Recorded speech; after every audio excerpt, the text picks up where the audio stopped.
Yvonne, would you like to respond at all? Yeah. I was so entertained by all the stories that and all the anecdotes that I'm thinking of grappa now and not really about the judicial restraint. But yeah, briefly, I think to respond to Brad's great comments, and I'm so glad, by the way, that Brad has been responding to this paper. Because he's done such great work on originalism and comparative context that I think it's been a great privilege to have to be here and also to have Brad comment on this. In terms of the first point on Brad's point on how originalism, that's not sort of that originalism doesn't exist in all sorts of other contexts, outside the United States. There are some places that it does, and there's some places that it doesn't. I think, I entirely agree with that. I think the proportionality is the interpretive method in a lot of other places. What I think, we can see from this, I think, is entirely consistent with the claim, I think, that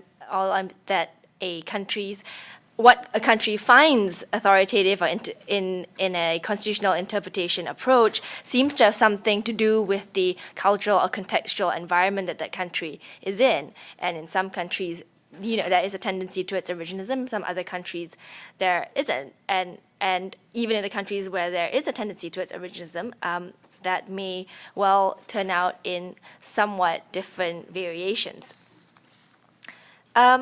And in terms of the judicial restraint point, I think that's an absolutely fair point to make. I don't want to overstate the point that I was making there either, which is, and I certainly don't mean to claim that no version of originalist interpretive theory could possibly afford any form of judicial constraint. I think my project has been much more to make a sort of observational, descriptive point about the use and practice of originalist argument, originalist language, and historicist of constitutional argument in contexts where, the courts and commentators very much think they are being originalists, but are using it in sort of ways that we may not instantly think are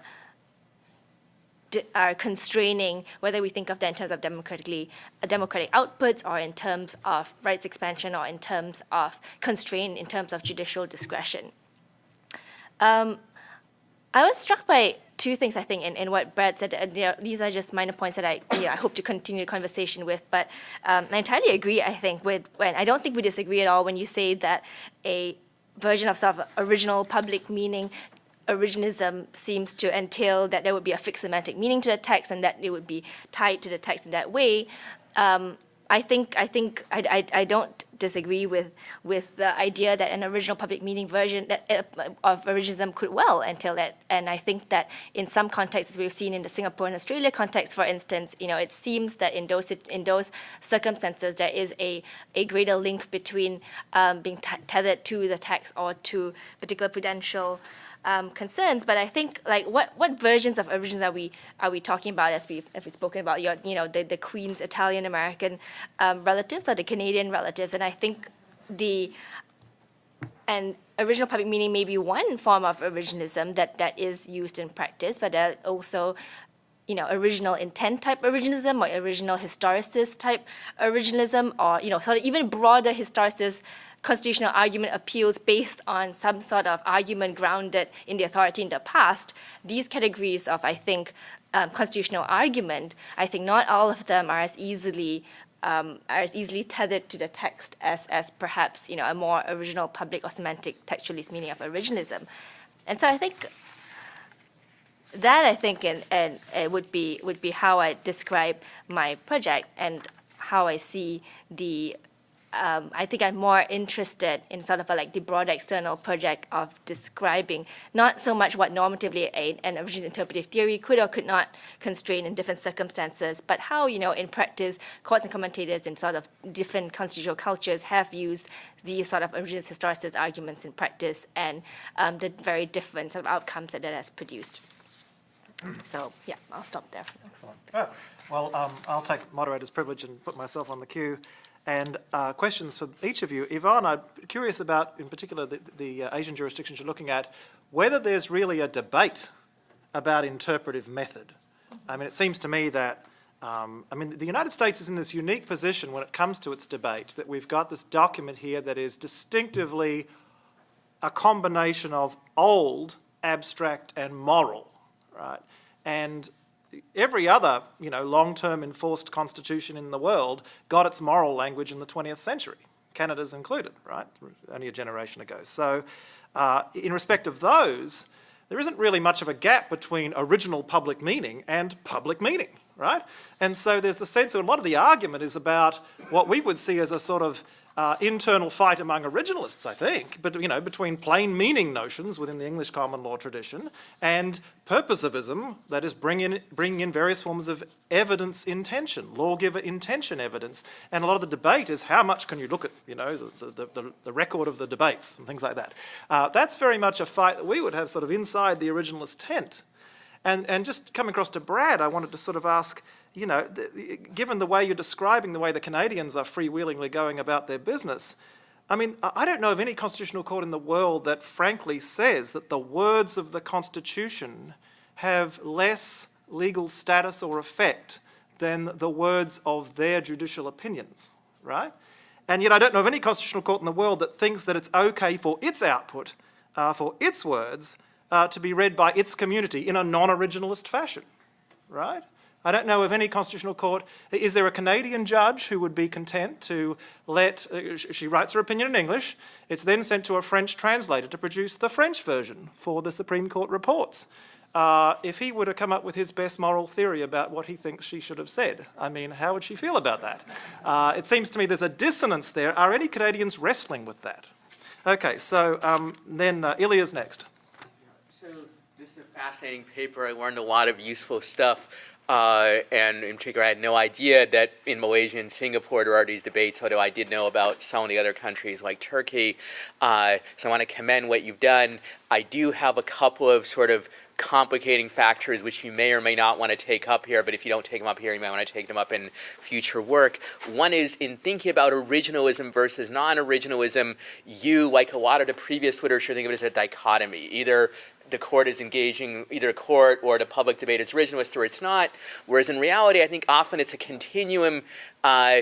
You can think of one extreme, there's sort of a full-blown self-conscious theory of originalism, but at another extreme you could say we totally abjure any discussion of the text or public meaning at all, and all we care about is some kind of living constitution theory. But in between, and probably a very high proportion of actual courts are in between, there is some consideration of originalist factors, even as they consider other things. The comment that Larry just made is an example of this. So even I think in many of these jurisdictions where if you ask them, are you originalist? They say, no, I'm not originalist at all. There's a lot of intuitions that they often apply in their judicial decisions, which are in fact originalist, especially in cases where the Constitution in question is relatively recent and there's not a big distinction between sort of the current sort of common sense understanding of the language and what was understood at the time. Certainly, American constitutional debate, I think, would look very different if the main part of our Constitution or the operative part for judicial review was produced in 1982, like the Canadian Charter of Rights.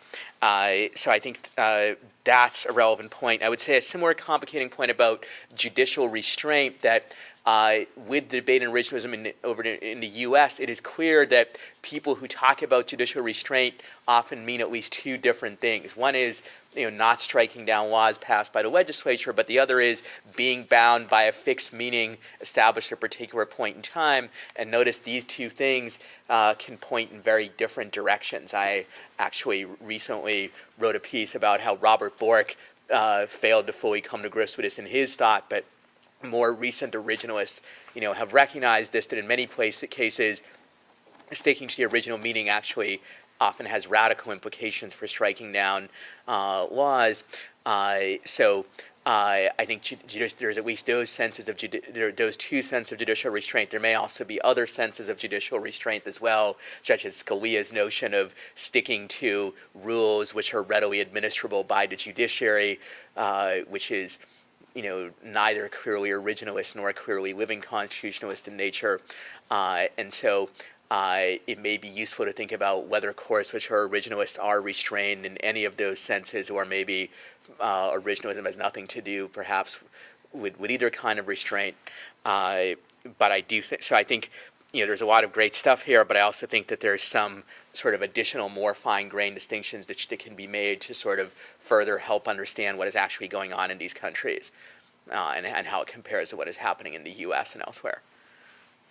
Well, so I think my question is a version of Laurie's, but it also, well, anyway. There's a saying that I guess is trite, but I'm starting to appreciate more and more, that it takes a theory to beat a theory, or as Justice Scalia likes to put it, I don't have to outrun the bear, I just have to outrun you.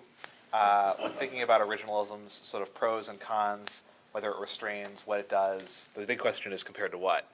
And in terms of, I mean, this is like fantastic stuff to learn about how originalist arguments are used in other countries, but I think to put them in context or to appreciate any of the arguments about what motivates it or what its pros and cons are, it'd be really helpful to know what is the bear that it's trying to outrun in each place, right? Because so originalism, when it's compared to no judicial review, like deference to the legislature, might well produce one set of pros and cons that's very different from when it's compared to rule by judges, that's in turn different from when it's compared to kind of common law role of precedent. And it might be the same kind of originalism, it might even have just the same set of like virtues, it's just that their comparative virtues, so to speak, are very different depending on what else is in the offing. So it'd just be helpful to know, like, when people are making originalist arguments in Malaysia and Singapore, the people who aren't, what would they do instead? And that would give a much better sense of the context of what work originalism do. Right, that's three. Great, thank you so much. Maybe I'll take Will first and maybe collapse that with Laurie's on together. So what's the bear in the room? What's the other comparators? Well, I think the Malaysian Singapore examples actually are quite interesting when you look at it that way, because I think originalism in Malaysia, when it's used, so the comparator there would be, I think, like generally a fairly legalistic common law bound approach. Precedent is usually important, etc. It's sort of in the style of a British legal tradition type post-colonial country, as you can imagine, it has had a lot of that influence, and certainly the first generation of judges being sort of British-trained, Oxbridge typically lawyers, coming back to then govern the society that was very much sort of the tradition to begin with. And you can sort of see that in the Supreme Court's even use of the first case where it used originalism, but in a way that sort of said, like, this is in line with how we've understood the Constitution, but also in a way to, judges are not going to be the ones trying to expand the Islamic Establishment Clause. So the comparator, I think, that seems to be interesting is that when originalist rhetoric or language gets used now in the courts or outside, it's usually used in counterpoint to that. So instead of sort of like a more we'll leave certain things we'll leave policy or rights expansion to the legislature, or we will be bound by precedent. The idea is that, well, why be bound by the Supreme Court precedent, for instance, that Islam is supposed to have a confined role if the framers really did intend for it to have a much broader role? And hey, why don't we go a little bit further and say that in that sense, then we'll look at the entire Constitution through the Islamic establishment originalist perspective, and then see that all these other rights should also be qualified to looking at it through that lens. So if you look at it through that lens, then something like religious freedom probably doesn't apply to Muslims, for instance, because Islam is the religion of the Federation, if you give it a really expensive sense, which I think was only done using originalist or historicist-based argument. So interestingly, like in that sense, I think, on the judicial restraint point and stuff was kind of how I initially thought, well, this is sort of an interesting counterpoint instead of kind of being used and tied with the language of sort of like judges attempting to portray themselves as constraining. Usually it's used actually to give legitimacy to a constitutional adjudication approach that seems to be much more expansive or reactionary in different ways. And whereas in Singapore, I think it's been used very much in line with what the general legalistic interpretive approach there has been. And there, it's used in the same breath in that judgment with also things like how the court should be constrained in different ways and how it should leave things to the legislature, how precedent is important, and all this, which sort of seems to just fit, originalism or whatever it calls originalism into whatever its dominant interpretive approach is, which is sort of a more legalistic approach. I think that would be sort of the general interpretive idea of originalism, and I think I take Ilya's point that the nuances between the different definitions of judicial restraint is certainly something that I've been thinking about more, and I think like I will make that clearer in different parts of the paper. As I've explained just now, I think like in it, I think that's the way I looked at it initially was that on any of these definitions of restraint, be they sort of like the Borkian conception or the Scalia version or sort of how the new, or any of these versions, I think it seems as if the language has been very differently employed in these other contexts. Do you want to jump in and go, Brett? Oh, that's your show. Oh no, you're Canadian. So the question is, are the courts concerned, or is the public concerned that the courts would demand an originalist reading of the reasons for judgment? The situation is actually much worse than that. The current trajectory of judicial reasoning in Canada under the proportionality clauses is that precedents have a very short shelf life now. You know, we're talking cases being re-argued within 10 years of a precedent coming down, and the court has recently announced that when it's redoing proportionality analysis, it's not going to be bound by its own precedent. And in fact, the lower courts shouldn't be bound by the Supreme Court of Canada's precedents either, because when a new case comes to a lower court, 1, 2, 3 years later, the facts are going to be different. They might be subtly different, but they'll be different, and perhaps social values will be different a couple of years out as well. So we've got to really begin again. Now, that's taking the pendulum in a huge direction. It's got to have some retrenchment at some point, because that's just madness, I would think. But you know, that's the situation. All right, Sam. Right. I really enjoyed the paper. I'm wondering whether there is as big of a difference between Malaysia and Singapore as you think there is. One of the main theses of the paper is that there is something called popular originalism in Malaysia and prudential originalism in Singapore. And I'm a little, well, there are various dimensions on which, you know, these are defined. So, you know, you have whether it's popularly received, you have whether there's emphasis on textualism and formalism, whether there's adherence to precedent, and so on. But there's also whether there's interference with the political process, which seems to be mostly what you're focused on. So let me just talk about that for a second.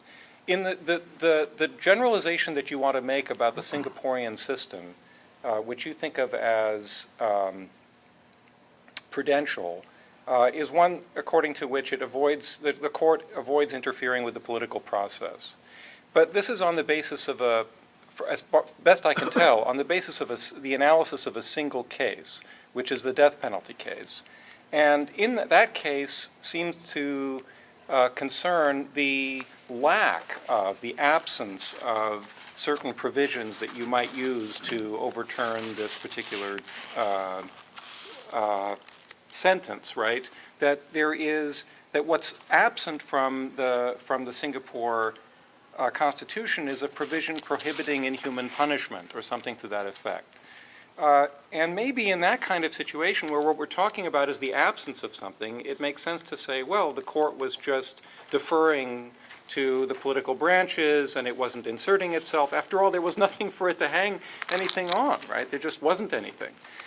So I wonder whether it isn't overgeneralization to say that when the court looks at the cases that hinge on some very particular provision of the Constitution, now it's not what's absent, but it's what's present, will they, at that point, defer to the political branches? Maybe they won't. Maybe they'll say, oh yeah, they'll use some of the methods that they were using even in this case. They'll look at original intent, and they'll look at, and they won't be deferential. That's my main concern, I guess.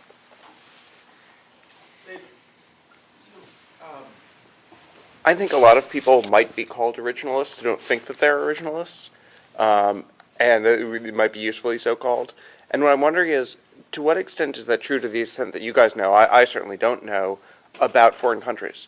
So are there places where we might say, sure, they do weird things like using conventions to supplement or override the legal text, but that's what everybody thought they would do as of 1982 when they made their constitutions. So in my sense, at least, they're originalist. And I guess my question is, are there many countries of which that is true? I think there's some where it's definitely not true. So I'm sure that what Aaron Barak is doing in Israel is not what the people who wrote the basic laws thought was going to happen. But are there other countries where sort of the non-originalist elements were present at the founding?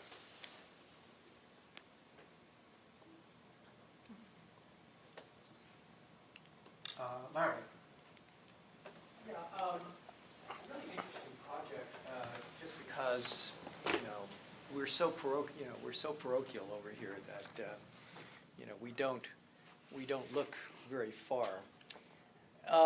But it would seem to me that if I were going to do a sort of comparative study of originalism, and I commend this to you because it's way too much work for me to do, which is looking at, I would think certain factors would be relevant to what you would predict about the, looking at the original meaning of constitutional terms.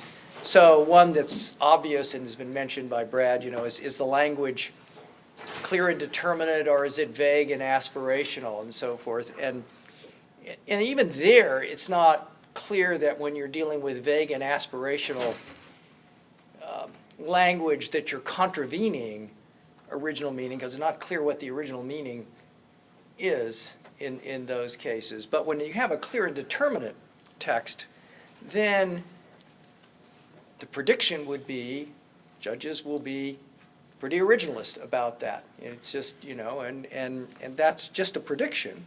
Another factor would be how much is the society dedicated to the rule of law? Are the judges corrupt? Are they subject to political pressures of various sorts? That would be predictive, right, of how, sticking with the original meaning when there's political pressure, against that, would be, that would be predictive of how much they would adhere to original meaning. Do they have a system of precedent? Is this part of the legal system? How recent was the Constitution? One of the things about Malaysia and Singapore is that, my guess is when some of these first cases come up, I mean, the judges were there at the beginning. It's a constitution.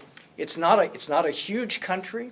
It's particularly Singapore. I mean, it's so you've got a small country with a recent constitution. It would be odd in that kind of circumstance to go against the original meaning. And so the sort of recency of the Constitution and the size of the polity would be predictive, I would think. And then finally, sort of what the relation, what the standard, what judicial review looks like. Are the judges empowered to overturn legislation? Are they empowered merely to do what they do in New Zealand, which is, you can say this is inconsistent with the Constitution, but you can't really overturn the legislation. So now I don't know exactly how that last factor would cut. Judges, in fact, might be much more willing to stick with the original meaning if, at the same time, they don't have to overturn the legislation based on it. I don't know. I have no idea. I think the other factors, though, would clearly point to my guess is that you would find a lot more originalism where you have those factors lined up. And so that would be, it would be sort of interesting comparative process to look at those different factors and see how predictive they are. Great. I think that's exactly right. I mean, this is just starting with Larry's point. I think those factors, one would think that, if there are these variables, then perhaps that looks like these countries would potentially have more originalist tendencies. And I think that's partly why I thought it was an interesting comparator to look at Malaysia and Singapore, because a lot of these variables are similar between these two countries. So in terms of, even when the Constitution originated, things like the language in both constitutions are pretty much adopted. The Singapore Constitution was adopted from the Malaysian Constitution with the exception of the Islamic Establishment Clause. And the judicial review role in both countries very similar. They both technically have the power to strike down legislation, but I think the general sort of legal culture is that there's a sense that, because of the British influence of parliamentary supremacy, this doesn't happen very often. Similarly with precedent and all these other factors, I think like these were all present and in both these two case studies. So like looking at that, it's kind of, I would have thought perhaps when I started out, kind of neither of them would have particularly originalist tendencies, or maybe both of them have some similar, sometimes originalist tendencies that may not be too. That would be more part of sort of like its general toolkit of the legalistic approach. And I think the interesting thing for me was the political salience point, which I think you brought up as well. How the difference seems to be that when originalism is used in Malaysia, or at least originalist language or arguments are used, it seems to be on issues that have particular political and constitutional salience in the type of way with the Islamic Establishment Clause. So is Malaysia a secular Islamic country? Huge sort of like heated debate in both like public and political sphere, and it seems there that the originalist arguments that take place have an additional dimension that the Singapore use of it in the court did not. Like it seems like it's used very much in a sense to bring in some constitutional authority or to evoke kind of an idea of what this country means, So I think like that. I think that would be one of the variables that I thought was quite different between these two countries and how it's used in those two contexts. And it seemed to suggest to me that there was something particular about the difference in between how Malaysia and Singapore uses it. Also, I think has something to do with the cultural features and historical features, because I think in Malaysia there's much more of an idea of how the historical origins of the country at independence seems to be to feature more into this question about the nation's identity, as opposed to the Singapore such a much more pragmatic constitutional origins when they separated from Malaysia in sort of fairly tense way. So there, I don't think there's so much of an appeal to sort of the framing or the founding. Just doesn't have the sort of public or political salience that it does in Malaysia. And for Sam, when you great to have this question as well about whether Malaysia and Singapore really as different as I think, and about this prudential process, and what was the lack of the lack of the provision for the prohibition against the implied prohibition against this inhuman treatment in the Singapore provision. I think, to some extent it was the absence of an implied prohibition, but at the same time, I think one of the arguments that was being made was that the court could very much imply that using precedent from other Commonwealth post-colonial countries and Privy Council precedent, which would have been like hugely influential in the Singapore setting as well, given that it's a post-colonial country that had the Privy Council as its highest court until I think 1988 when it didn't. I think one of the arguments was that this is not a completely out there move. There's no legal hook to hang it on, etc. If you infer this, because this has very much been the case, and I think counsel there pointed to several other Caribbean constitutions, post-colonial countries also established after World War II, and Privy Council precedent that had said that this is how the right to life should be interpreted in these contexts. And so the legal hook there would not have been that out of the blue for the Singapore court to have taken that approach. But instead, I think like the Singapore court, almost the use of originalism there was very much to say that the framers could not have intended this, and what's more, this is not, and we're going to use this to also make a point that this is not the role of how we see the court using interpretive methods to come to a conclusion. So I think in that sense, that's how I sort of saw it as being a somewhat more prudential doctrine in terms of the court, using its interpretive methods in a larger sense more prudentially than in the sort of Malaysian popular appeal context. And on the question on whether there are any countries where there are non-originalist elements present at the founding, I think I'm going to leave this to Brad to deal with. You know. Well, Stephen, I think there are probably quite a few countries in which originalist style interpretation is used without ever using the word originalism, and Canada is actually an example in that the courts, they will sometimes use an originalist methodology in odd situations. I think we discussed some of this last night. For example, if a judge is in the minority and is looking for a little extra something to beat the majority over the head with, we'll sometimes go, back to, well, the framers said, whatever. But that's not. Mitch Berman, of course, will tell you that every good non-originalist will draw on original meaning when it suits. It's just a question of not making up the whole thing, not being restrained by that.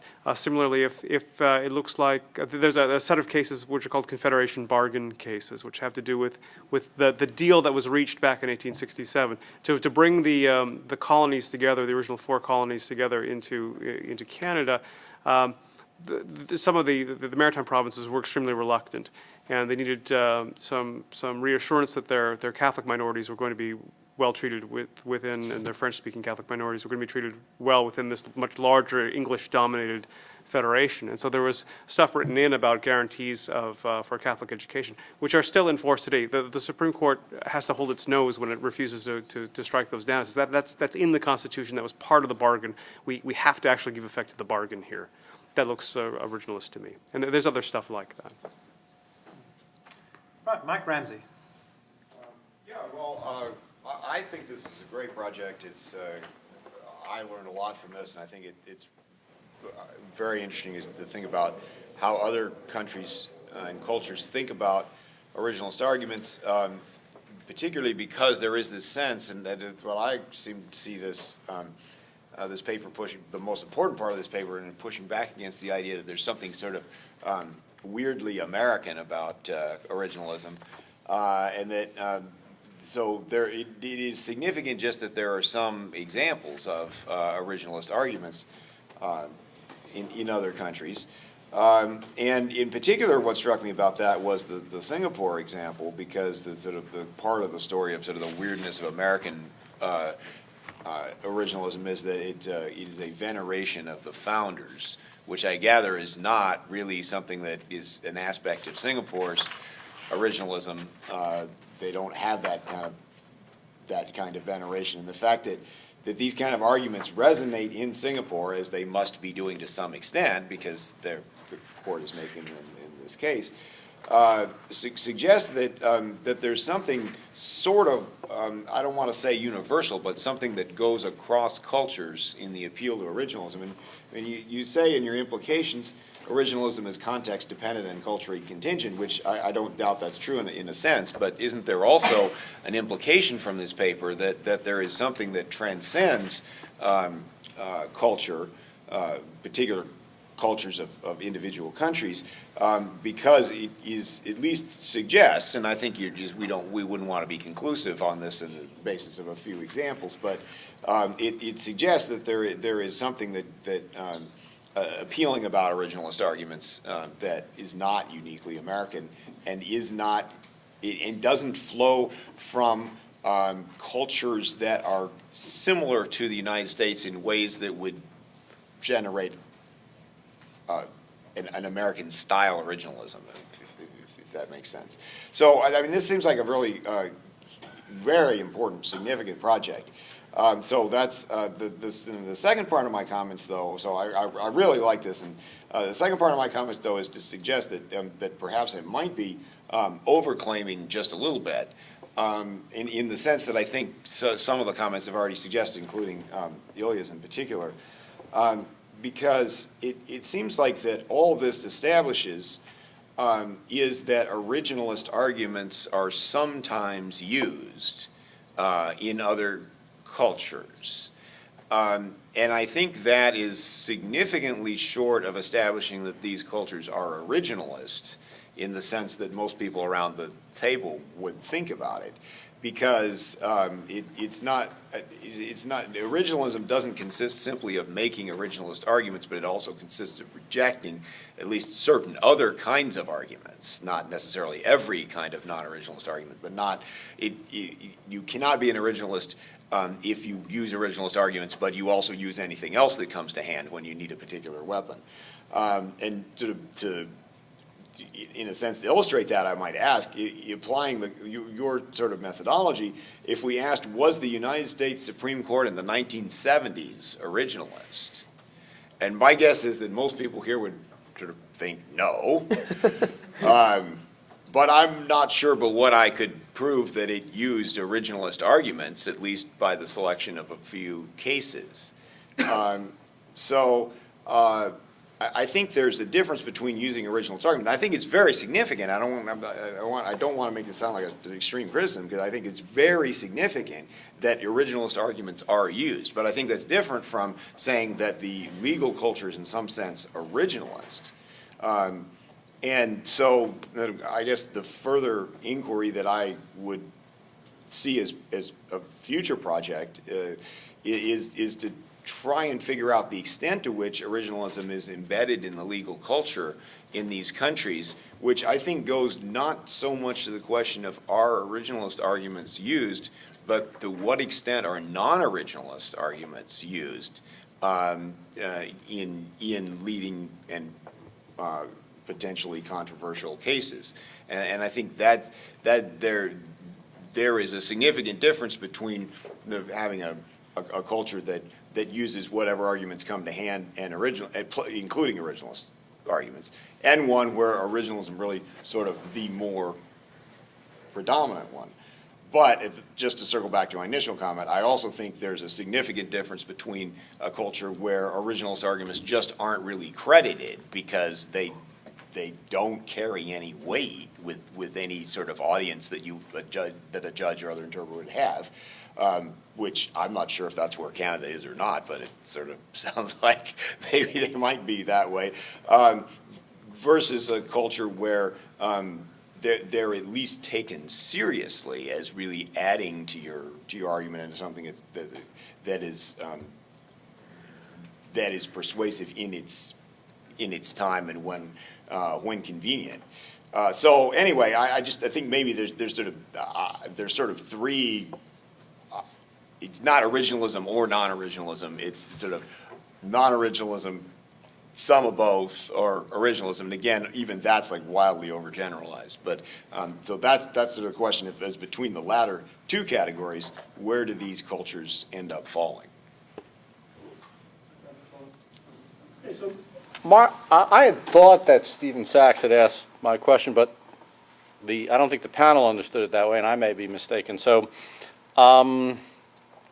So sometimes what looks like non-originalism actually overlaps with originalism, depending on your theory of originalism. So can you be an originalist and not know it? So, and this comment sort of was inspired by more from what Brad said. So, if proportionality analysis is, let's say, the dominant analysis in Europe, and if it's the dominant analysis in Europe, and people were then to enact a constitution at that time, so let's say today someone enacts the constitution, and you might make an argument, either based on original methods or based on the background understanding of legal terms or a variety of different things, that the correct way under the Constitution of interpreting these provisions is through proportionality analysis.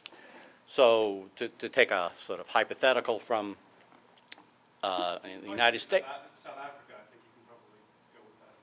Mm-hmm. There you know, anyway, Karen. Yeah. Oh, well. So that's it. South Africa is your example. Right. But okay, that's great. I was wanting to know anything about Europe, but South Africa is good too. And Australia's was the same actually on intergovernmental immunity, to take a particular American constitutional doctrine, where the Australian founders took the American text, which, like the Australian, doesn't have the intergovernmental immunity explicitly in it, and yet those founders, as the first judges, went and said, well, you know, the underlying principles were part of our thinking. This is quite a change in the mode, going back and forth here, but I might as well take, I'll just go with it. So do the South Africans recognize this, or? Oh, sure. So I think we can agree that you can have a constitution and have it be applied using originalist methodology and still have a really bad constitution. That might have been where you were going with this, but let's say so South Africa, what they did was, when they were adopting their Charter of Rights, they looked not only at the Canadian Charter of Rights, but they looked at the Canadian jurisprudence interpreting the Charter of Rights. So instead of having a general limitation clause like the Canadian Charter has, that says that the rights set out herein are guaranteed subject to such limits as are demonstrably justified in a free and democratic society, instead of using that language, well, actually they used language similar to that, but then they explained how that was to be, what method was to be used in determining what is a reasonable limit. And the method they chose was the proportionality test that had been set out in the Oakes case in '86. So it's you know, the 4 steps are all down there. Now your question is to what extent is that is what they're doing now in South Africa? They're doing the same thing in one sense as in their adjudication as the Canadian Supreme Court is, but we could perhaps call it originalist in South Africa and not in Canada. Is that? Yeah, it's a bit of a puzzle, isn't it? All right, Larry Solom's turn. A small terminological suggestion with respect to the point that's been made by Ilya and others regarding forms of judicial restraint. So Tom Colby, it's you, right, Tom, has this constraint restraint distinction that is in Failed Promise of Originalism or something else? Sacrifice of the New Originalism. Okay, I knew it was one of those two. So many of them. How to keep them straight. So the idea is constraint is what the text does, and restraint is when you don't overturn action by legislatures or executives. It's a really useful distinction, and I think we all ought to adopt it, in my opinion. Anyway, second thing is sort of a methodological question, right, which has to do with how you tell whether a particular system is originalist or not. And what I'd just like to suggest is that sort of a narrative approach that tells a story about what they did and then points out that it has originalist features. That's great. I love the paper, by the way. That's great, but that you might really want, if you're going to, especially if you're going to do future work along these lines, to develop a sort of more rigorous methodology that you bring to the case study, right? And I think at a minimum, it needs to distinguish between 2 dimensions. So one dimension is, and this is implicit in many people's comments, is behavioral, right? You can have a system where no one ever says anything that sounds like American originalism, but yet, right, they are looking to the meaning of the text, however it's defined, however you think that's defined, and they are operating in accord with that meaning, right? And so they would be behaving in an originalist way, although you wouldn't necessarily see very much originalism on the surface of the opinions, right? And then it's a second thing for there to be originalist rhetoric, right? That is to have all this stuff thematized and made explicit. And what I'd like to suggest is that originalist rhetoric is likely to be employed in situations in which there is a perceived threat of some kind, right, to the integrity of the constitutional text. And so in some ways, it might be that the appearance of originalist rhetoric is a strong signal that you have a system that's departing from original meaning, whereas silence is a signal that things are just going along as everyone anticipated. And it's not necessarily that way, right? It's just that there is a difference between behavior and rhetoric, and you have to look at both of them, I think, to adequately diagnose the situation.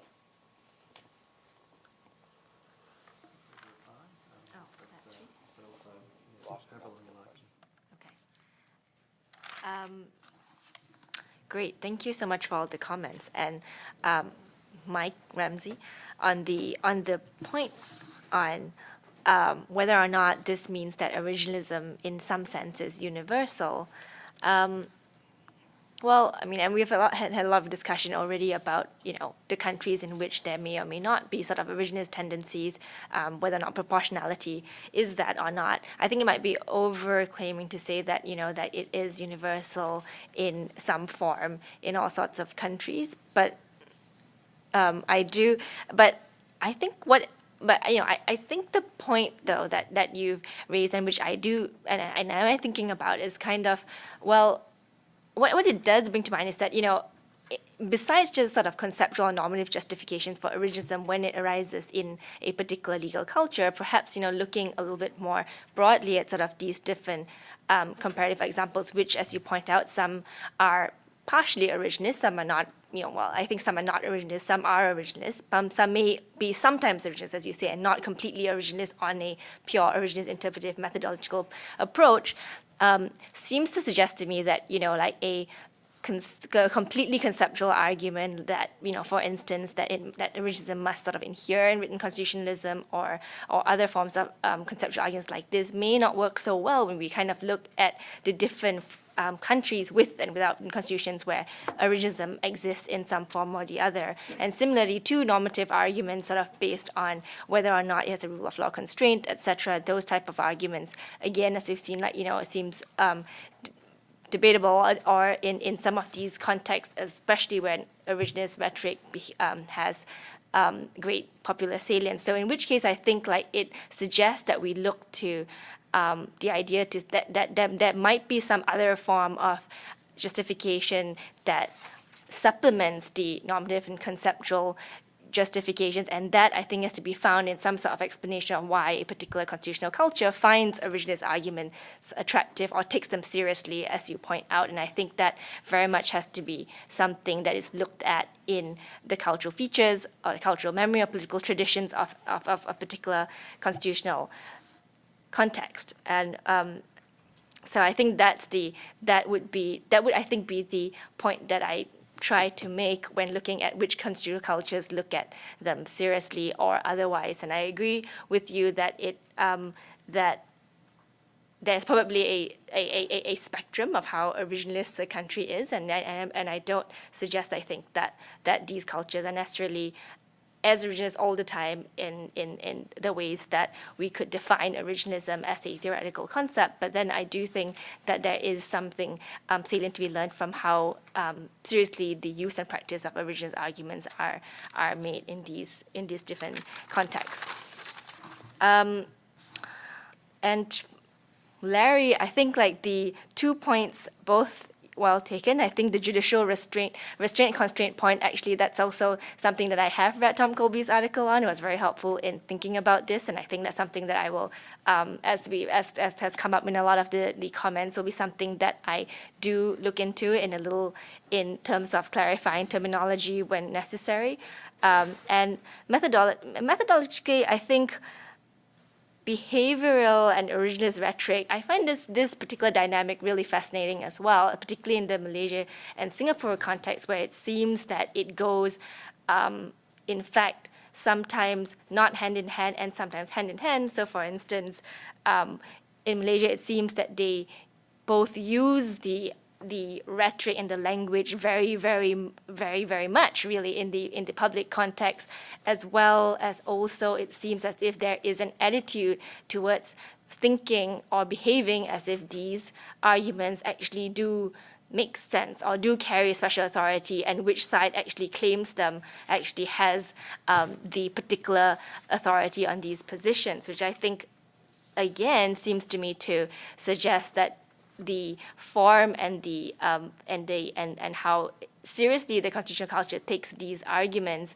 and how they behave in originalist ways or not seems to be less to be about a purely either interpretive or normative reason, but because it resonates with the populace in some way.